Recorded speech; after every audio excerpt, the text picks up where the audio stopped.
Renungan Harian Inspirasi Ilustrasi dan Ayat-ayat Alkitab. Keputusan Musa, menolak kesenangan dunia. Karena ia lebih suka menderita sengsara dengan umat Allah daripada untuk sementara menikmati kesenangan dari dosa. Ibrani pukul 11.25.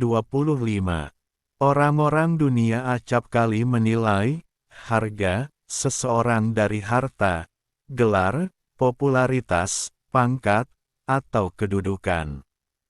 Wajarlah jika kita menilai bahwa tindakan Musa melepas kehormatan di Mesir adalah tindakan bodoh. Benarkah? Secara duniawi, ya, tapi dari sudut pandang rohani justru Musa telah mengorbankan perkara-perkara duniawi, fana, demi mendapatkan berkat yang sifatnya kekal. Keputusan Musa ini tak jauh berbeda dengan apa yang dilakukan oleh Paulus, yang rela melepaskan semuanya demi Kristus, yang dahulu merupakan keuntungan bagiku, sekarang kuanggap rugi karena Kristus. Malahan segala sesuatu kuanggap rugi, karena pengenalan akan Kristus Yesus, Tuhanku, lebih mulia daripada semuanya. Oleh karena Dialah aku telah melepaskan semuanya itu dan menganggapnya sampah, supaya aku memperoleh Kristus. Filipi 3:7-8. Mungkin mudah bagi seseorang yang tidak memiliki harta atau segala sesuatu yang berharga di dunia ini untuk membuat keputusan mengikut Tuhan dan mengerjakan panggilannya. Sebaliknya teramat sulit bagi orang seperti Musa yang memiliki segala-galanya, apalagi dalam usia 40 tahun tentunya sudah banyak menikmati kenyamanan. Demi merespons panggilan Tuhan, Musa memutuskan meninggalkan segala kesenangan duniawi. Janganlah kamu mengasihi dunia dan apa yang ada di dalamnya. Jikalau orang mengasihi dunia, maka kasih akan Bapa tidak ada di dalam orang itu. Sebab semua yang ada di dalam dunia, yaitu keinginan daging dan keinginan mata serta keangkuhan hidup, bukanlah berasal dari Bapa, melainkan dari dunia. 1 Yohanes pukul 2:15-16. Dari semula kesenangan duniawi memikat hati dan menyilaukan mata manusia. Karena itu banyak orang memilih bersahabat dengan dunia ini dan menjadi musuh Allah. Mereka lupa bahwa dampak dosa sangat mengerikan, sebab upah dosa ialah maut. Roma pukul 6:23. Kehidupan orang fasik itu akan berujung kepada maut, tapi orang yang melakukan kehendak Allah tetap hidup selama-lamanya. 1 Yohanes pukul 2:17.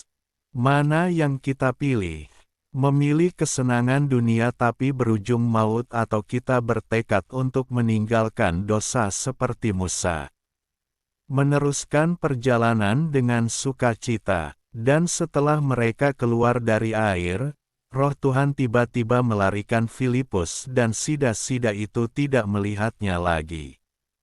Ia meneruskan perjalanannya dengan sukacita. Kisah Para Rasul pukul 8:39. Keluar dari air adalah peristiwa ketika sida-sida dari Ethiopia, kepala perbendaharaan Sri Kandake, Ratu Negeri Ethiopia, telah dibaptis oleh Filipus. Sida-sida itu telah kembali dari Yerusalem beribadah Allah dan membaca bagian kitab suci yang tidak dipahaminya. Membaca kitab suci adalah perbuatan yang diberkati Allah dengan segala sukacita.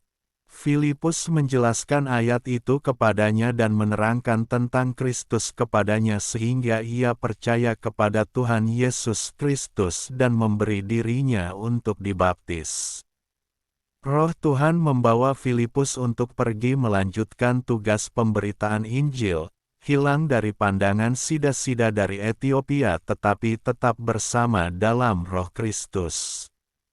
Menerima Kristus, Diselamatkan oleh yang telah menyerahkan nyawa bagi sahabatnya adalah dasar perjalanan selanjutnya yang dilakukan dengan penuh sukacita.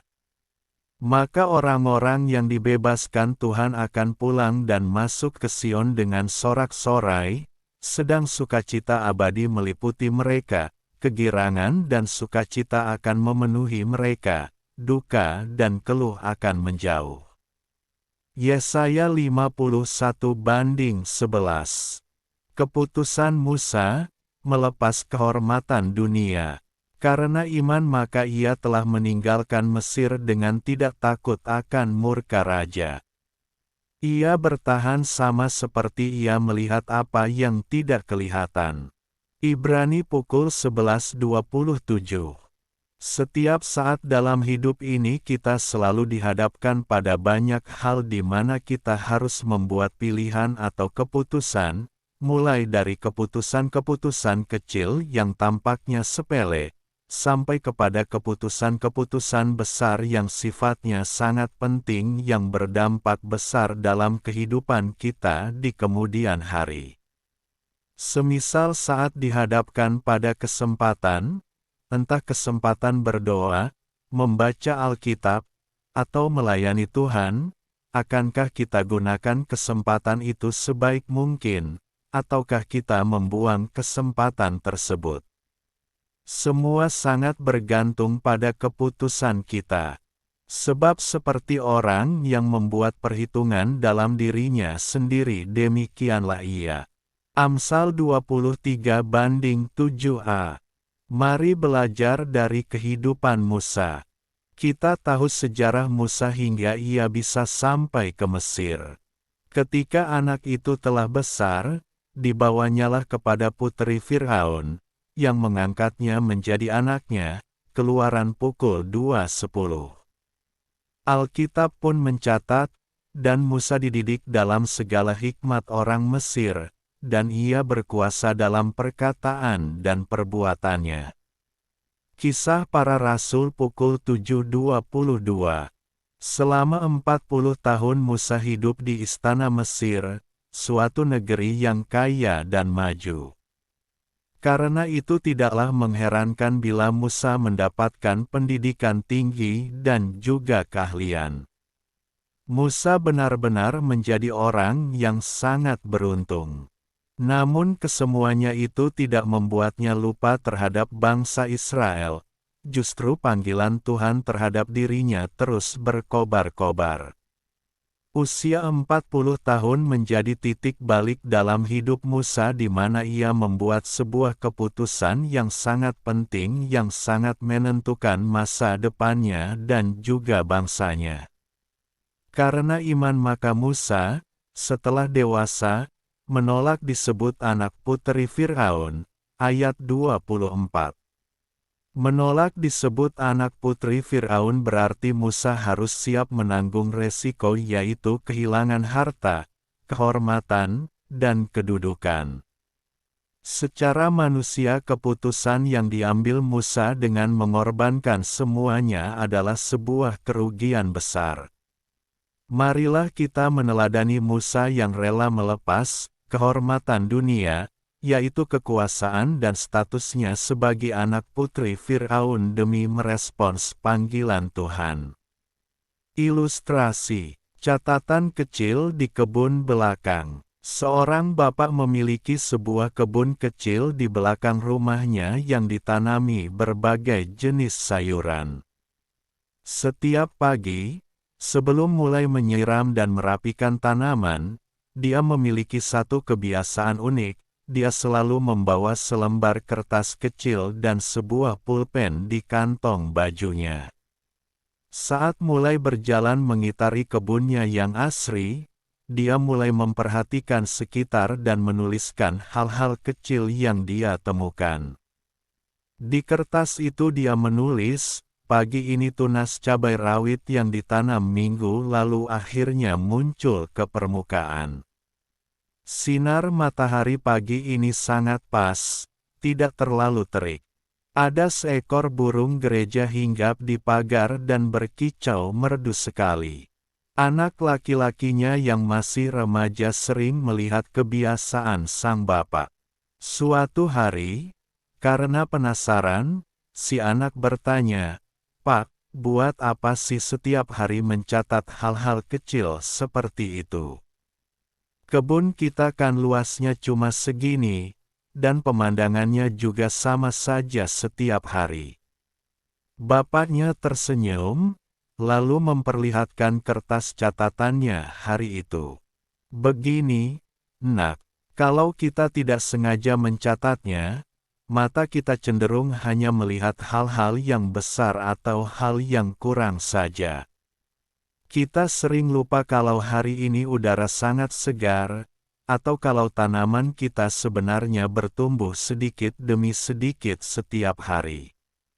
Dia kemudian menepuk pundak anaknya. Catatan kecil ini adalah cara Bapak untuk melatih diri sendiri agar tidak melewatkan kebaikan-kebaikan kecil yang sudah ada di sekitar kita. Hidup ini terasa indah bukan karena menunggu hal besar terjadi, tapi karena kita mau membuka mata untuk melihat hal-hal baik yang sudah kita terima hari ini. Cerita ini membawa tema tentang pentingnya kesadaran untuk menghargai momen saat ini. Dalam rutinitas sehari-hari yang sibuk, pikiran kita sering kali melompat terlalu jauh ke depan, mencemaskan hari esok, atau sibuk memikirkan ambisi-ambisi besar yang belum tercapai. Akibatnya, kita menjalani hidup dengan tergesa-gesa dan menganggap hari-hari kita datar serta membosankan. Kebahagiaan dan kedamaian batin sebenarnya tersebar di sepanjang perjalanan hari ini, dalam bentuk hal-hal sederhana yang sering kita anggap remeh.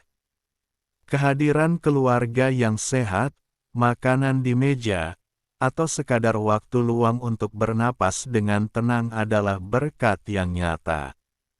Ketika kita melatih diri untuk sadar, hadir seutuhnya di waktu sekarang, dan menghargai setiap momen kecil yang sedang berlangsung, kita akan menemukan bahwa hidup ini sudah sangat kaya dan patut dinikmati.